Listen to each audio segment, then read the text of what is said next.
All right, so I'm going to give my thoughts on Miss Marvel. This show was. I'm not gonna. I don't really have a lot to say because there's really nothing I can really deep dive into. Give or take a few things. It was really just a fun show. Like really, this isn't going to be like one of my longer Marvel reviews. I certainly enjoyed it way more than Thor: Love and Thunder.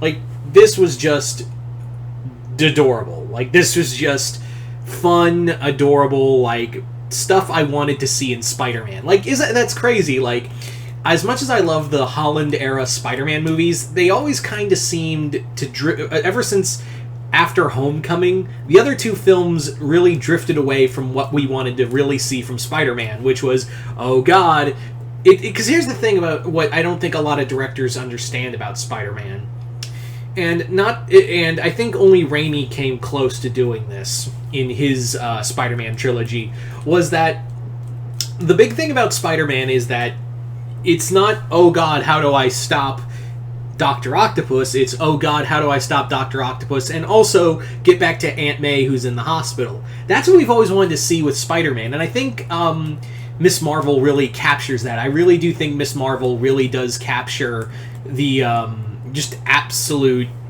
like balancing act of being a hero and a normal person. Better even than MCU Spider-Man. I think that's. I know it's kind of a really hot take, but it's really just a. That's. I know it's a real hot take, but that's my story, and I'm sticking to it. So, in here, it really does. Like the whole cast is amazing. Also, that Bollywood scene. Excuse me. That that Bollywood number they did. That was fire. Like that was straight up fire. I really enjoyed everything, the cinematography. While I was kind of bummed about the powers, and to an effect, they still kind of bother me. Like how they changed the ability, the power set is kind of bothersome to me. But they do kind of explain it in a new way that I'll get into. And it was something like I knew this was gonna happen in some capacity, one way or another. The villains are really like, they're there. Yeah, it's not the strongest villains. So far, I think the only two villains we've had and that have really been kind of like strong are Agatha and the Flag Smashers from these new shows. It's really been it. The other ones, I'm just kind of like, I am really excited to see Titina though, Titina and Abomination, and how they'll play into She-Hulk. And I've said it before, is that the one thing I've been more excited about than anything else outside of Moon Knight getting a show was She-Hulk. And Miss Marvel was just like, oh, this is really cute, and I'm really excited to see how they'll play out in the Marvels. Which, by the way, I really like Carol's new suit. Like, not even joking. Like that suit was awesome. I really hope that's the suit we see in the movie. I really do want to see that.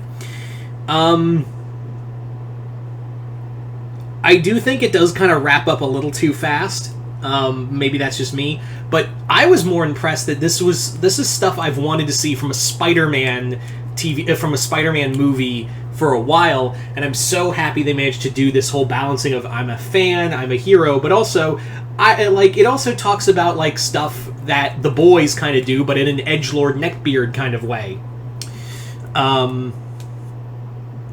And that is talking about, hey, your actions do have consequences, and you can't just throw money at it like Iron Man can. You are literally just this young girl who just is having this fantasy complex, and you don't know when to fucking stop. So I really like that they really brought that up. It was really fun. I think I can't pronounce the actress's name, but I really liked her as Kamala Khan. I really can't wait to see her in Marvels. I really can't. Her energy for this character was so infectious. Like her just straight up, like just her energy that she had as that character was so infectious that I'm like, whenever she wasn't on screen, when they were trying to focus on another character, I was like, can we go back to Kamala real quick? Can we go back to Kamala real quick? Because yeah, I was so impressed. The supporting cast is really good too. I really do like the support. I think the supporting cast did really well, and again, that musical number was fire. I Let's actually talk about the thing they reveal in towards the final episode. Is that they reveal that her powers are more of a mutation than anything else. So they're basically saying Kamala is a mutant, which I'm like, I knew it. I knew they were going to do this, but honestly, I thought this was going to be comics first. Why do I say that? Mostly because the moment X-Men got back to being popular in Marvel, like Marvel was like, oh, so we're not, so we got, so Fox, Disney bought Fox and we got Fantastic Four and X-Men back. Fuck off, new Inhumans. I knew it was only a matter of time before I was like, they're going to change it that Kamala's really a mutant this whole time. Like, I guarantee, I actually remember, I think I did a video somewhere, I was like, they're gonna make Kamala, they're gonna change her from being an Inhuman to a mutant.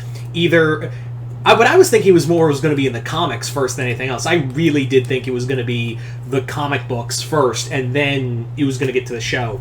But no, I guarantee you that not too soon from now, in fact, I would not be shocked that they reveal that in Judgment Day, the upcoming event that is the war between the Avengers, X-Men, and Eternals. I would not be shocked, and in fact I'm kind of expecting it now, that it's going to be revealed she's a mutant, that she was really a mutant this whole time, and the Terrigen Mist really just was more of a Kickstarter for her mutant gene to activate. Because why not? And it also would not be too far off, because Brian Michael Bendis tried to do this whole bullshit thing in Illuminati, where he tried to say that the Beyonder was a mutant Inhuman, but then Jonathan Hickman said, no, we're going to retcon that, and yeah. So yeah, we now have Kamala Khan as our first mutant, and that still kind of opens the question of, are they going to have Namor be also another mutant as well? And this is how we get the X-Men in here. So we'll just have to kind of like wait and see for all of it. But yeah, all in all, I was really happy with this. It's not dark and gritty. It's not like, ooh, this is so mind-bending. It's just fun. And sometimes I just want my superhero show to be fun and adorable. Is that so fucking hard to ask for? Like, yeah, I loved Moon Knight. It was a great take, and Oscar Isaac was a fantastic job. WandaVision made me feel feelings. It trapped me in a glass case of emotion. Falcon and Winter Soldier was a fantastic show. And I'm really excited for She-Hulk. But Miss Marvel was like, this was fun. This was cute. Like, yeah, sometimes it was kind of like why I didn't hate Ant-Man and the Wasp after it came out, Infinity War, because it was like, yeah, you kind of need that kind of fun movie after that emotional shit-wrecking that Infinity War did. And it was kind of like that. We just had an emotional shit-wrecking with Moon Knight, so I was like, here's Miss Marvel. Also, get ready for She-Hulk. Yay! So, yeah. So there you go, guys. That is pretty much my review of Miss Marvel. You guys tell me in the comments below. What did you all think of it? Did you guys like it, hate it? Comment below, let me know. And what do you think of Miss Marvel looking like she's going to be a mutant in the TV show? And also, do you think it's probably going to be very soon before it's revealed she's a mutant? Other than that, hit the link below, head on over to my Patreon for exclusive content, and hit the 4th tier where you can request videos done by me. Other than that, I'm Mr. Multiverse. I'll see you next time in the Multiverse.